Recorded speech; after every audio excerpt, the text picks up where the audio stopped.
बिस्मिल्लाहिर्रहमानिर्रहीम। अस्सलाम वालेकुम। आप देख रहे हैं D1 डिजिटल और मुझे कहते हैं जी अतीक खालिद धन्याल। नाज़रीन, आज मैंने बात करनी है एवन फील्ड रेफरेंस के हवाले से। मरियम नवाज़ साहिबा और कैप्टन सफ्दर जो है आज हाई कोर्ट में आए हैं, उस हवाले से आज हमने बात करनी है कि क्या पूरा दिन वो हाई कोर्ट में जो सूरत हाल रही, जो अदालत और प्रोसिक्यूटर जो हैं, नए प्रोसिक्यूटर, उनके दरमियान जो बातचीत हुई और क्या फाइनलाइज्ड हुआ, इस हवाले से आज हमने बात करनी है। उससे पहले आपसे कहेंगे कि अगर आपने मेरा जो चैनल है सब्सक्राइब नहीं किया तो आपसे कहेंगे चैनल को सब्सक्राइब भी करें ताकि हर आने वाली वीडियो आप तक पहुंचे। और आपसे कहेंगे कि फ़ीडबैक लाजमी देना है, कमेंट के ज़रिए हमें फ़ीडबैक लाजमी देना है। नाज़रीन, आज हमने बात करनी है एवन फील्ड रेफरेंस। आज मरियम नवाज़ साहिबा और उसके अलावा जो है कैप्टन सफ्दर जो हैं आज high court, Islamabad high court में पेश हुए। आज जो आंखों देखा हाल है वो आपके सामने हमने पेश करना है, आपको हमने बताना है। तो ये पैनामा पेपर 2017 से शुरू हुआ केस और उसके बाद रेफरेंसेस बनते गए और एक रेफरेंस आपको पता है कि एवन फील्ड रेफरेंस ये तैयार हुआ। इसमें जो है मरियम नवाज़ साहिबा और साथ ही कैप्टन सफ्दर और नवाज़ शरीफ, इन तीनों को सज़ाएं हुई थी। एवन फील्ड रेफरेंस में मरियम नवाज़ साहिबा को जो 8 साल कैद और उसके अलावा 20 लाख बरतानवी पाउंड जो है वो जुर्माना किया गया था और कैप्टन सफ्दर जो है उनको 2 साल की कैद सुनाई गई थी।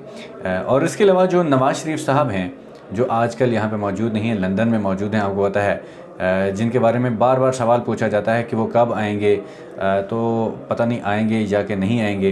ये पेशगोइयाँ की जा रही है कि इलेक्शन से पहले आएंगे, खा वो अभी जल्दी हों या लेट हों, तो उन्होंने आना है। उनके ऊपर भी उनको 11 साल कैद और उसके अलावा 80 लाख बरतानवी पाउंड जो है जुर्माना किया गया था, जो कि अभी आपको पता है कि वो लंदन में मौजूद हैं। तो नाज़रीन, इस केस के हवाले से थोड़ी सी अब आगे की तरफ चलते हैं। 15 तारीख को मरियम नवाज़ और कैप्टन सफ्दर जो हैं वो आए थे अपनी सज़ाओं के ख़िलाफ़ अपील दायर करने के लिए। तो सज़ाओं के ख़िलाफ़ जो अपील थी कि सज़ाएँ कम की जाएँ, तो नैब, आपको होता है कि नैब चाहता है कि इनकी सज़ाएँ बढ़ाएँ जाए और वो कहते हैं कि सज़ाएँ हमारी जो हैं कम की जाएँ या ख़त्म की जाएँ। तो ये समाअत हुई थी 15 तारीख को, जिसमें मरियम नवाज़ जो हैं उनकी जानिब से, उनके वकील की जानिब से, अमजद परवेज़ जो उनके वकील हैं उनकी जानिब से दलाइल दिए गए थे और दलाइल मुकम्मल कर लिए गए थे। तो दलाइल मुकम्मल होने के बाद जो नैब प्रोसिक्यूटर हैं, नैब के वकील हैं, उन्होंने इस्तदा की थी कि 20 तारीख हमें वक्त दिया जाए कि हम उसके बाद ताकि दलाइल दे सकें। तो जो अदालत है, अदालत ने 20 तारीख तक का वक्त दिया था कि 20 तारीख को आप आएँ और दोबारा से अपनी समाअत का आगाज़ करें। तो आज जो है 20 तारीख थी। अदालत में मरियम नवाज़ और उसके अलावा हमज़ा कैप्टन सफ्दर जो हैं, इन दोनों जो है मियाँ बीवी आज यहाँ पे आए थे और आके जो वकील की जानिब से दलाइल दिए गए थे वो शुरू हुए।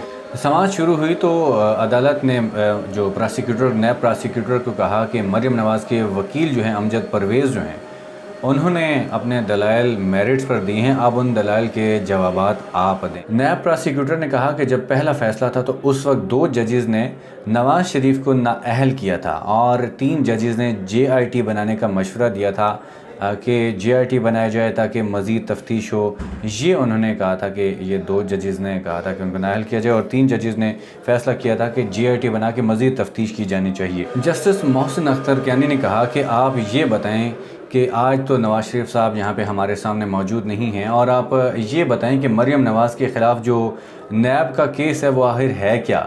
एक जुमले में मरियम नवाज़ के ख़िलाफ़ केस बताना होगा तो वो क्या होगा। ये जस्टिस मोहसिन अख्तर कियानी साहब ने कहा कि अगर एक जुमले में बताना है कि केस क्या है तो वो क्या होगा।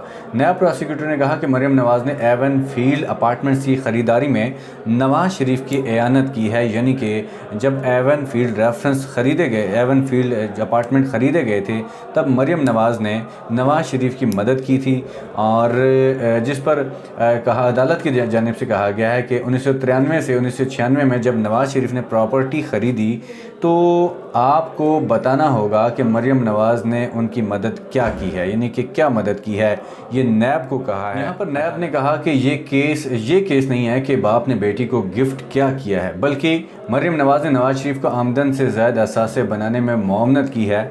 इस पर जस्टिस आमिर फ़ारूक ने पूछा कि बताएं कि मरियम ने किस अंदाज़ में नवाज़ शरीफ की मुआवनत की है। और नैब ने कहा कि मरियम नवाज़ ने वालिद की जायदाद बनाने और छुपाने में मुआवनत की है। ये जवाब नैब प्रोसिक्यूटर की जानिब से था कि मरियम नवाज़ ने नवाज़ शरीफ की जायदाद बनाने और उसको छुपाने में मुआवनत की है। जस्टिस आमिर ने पूछा कि आपको फिर बताना है कि 1993 में मरियम नवाज़ ने जायदाद लेने में मदद की, या तो आप बताएं कि मरियम नवाज़ का किरदार 1993 में जायदाद लेने में था, या फिर बताएं कि ट्रस्ट डीड बनाकर उस जायदाद को बनाने में 2006 में मदद की। आप ख़ुद को बंद गली में लेकर जा रहे हैं, ये नैब प्रोसिक्यूटर को कहा गया है अदालत की जानिब से। जस्टिस आमिर ने नैब से कहा कि आप कहते हैं कि 2006 में ट्रस्ट डीड से मरियम नवाज़ का किरदार शुरू होता है, अगले असासे बनाने में मुआवनत की, तो फिर ट्रस्ट डीड और कलिब्री फॉन्ट को छोड़कर 1993 से चलें। इस पर नैब ने कहा कि हम इस मामले को 2006 में ट्रस्ट डीड के साथ लेकर चलेंगे, जिस पर जस्टिस आमिर ने कहा कि फिर तो 1993 में मरियम नवाज़ का कोई किरदार नहीं हुआ। अच्छा, नैब ने इस पर नैब प्रोसिक्यूटर ने कहा कि 1993 से 1996 के दौरान जब ये प्रॉपर्टीज़ ख़रीदी जा रही थी तो उसमें मरियम का कोई किरदार नहीं था, जिस पर नैब ने कहा कि 1993 से 1996 के दौरान जब ये प्रॉपर्टीज़ ख़रीदी जा रही थी तो उसमें मरियम का कोई किरदार नहीं था। जस्टिस आमिर ने कहा कि तो नैब का मौक़िफ़ है कि मरियम नवाज़ का 1993 में प्रॉपर्टीज़ ख़रीदने और छुपाने में कोई किरदार नहीं, जिस पर नैब ने कहा कि जी बिल्कुल इसी तरह है। जस्टिस मोहसिन अख्तर ने कहा कि हम अपनी समझ के लिए पूछ रहे हैं, ट्रैक क्लियर कर रहे हैं जिस पर आपको जाना है। नैब ने कहा कि मरियम नवाज़ ने 2006 में मदद और मुआवनत की। जस्टिस आमिर ने कहा कि आप कहते हैं कि नवाज़ शरीफ ने 1993 में असासे ख़रीदे और छुपाए, तो आपको फिर शवाहिद से साबित करना है कि उन्होंने अपने वालिद की मदद और मुआवनत कैसे की है। मरियम नवाज़ के वकील अमजद परवेज़ एडवोकेट ने कहा कि नेल्सन और नस्कुल ब्रिटिश वर्जन आइलैंड के पास रजिस्टर्ड हैं।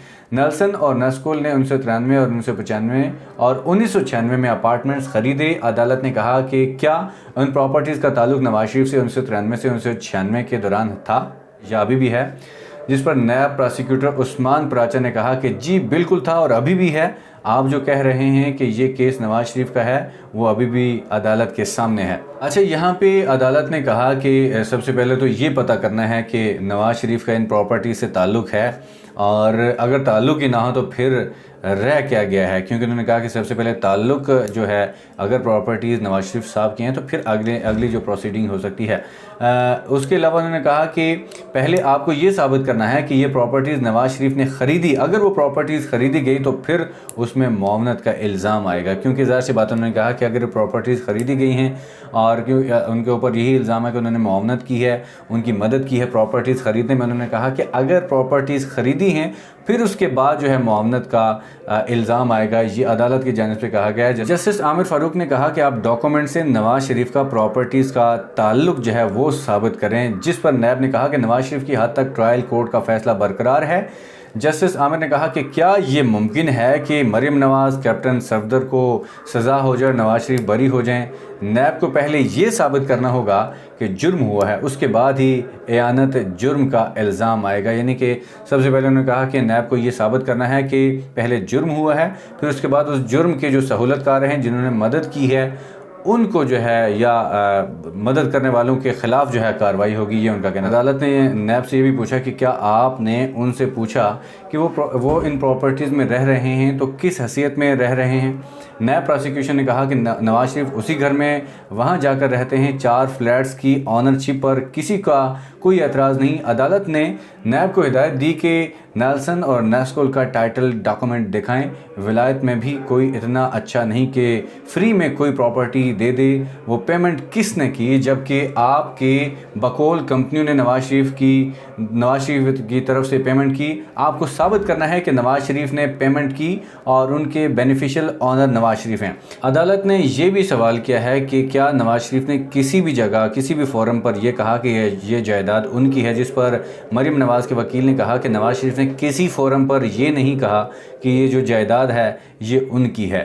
उसके बाद जो है अदालती सवालात और जवाबात का सिलसिला जो ख़त्म हुआ, फिर उसके बाद अदालत ने नैब की इस्तदा मंजूर करते हुए समाअत 29 सितंबर तक जो है मुलतवी कर दी है। अब 29 सितंबर को दोबारा समाअत होगी और उसमें फ़ैसला होगा या दोबारा डेट दे दी जाएगी कि क्या होना है क्या नहीं होना, क्या मरियम नवाज़ जो है उनको इस केस से बरी कर दिया जाएगा।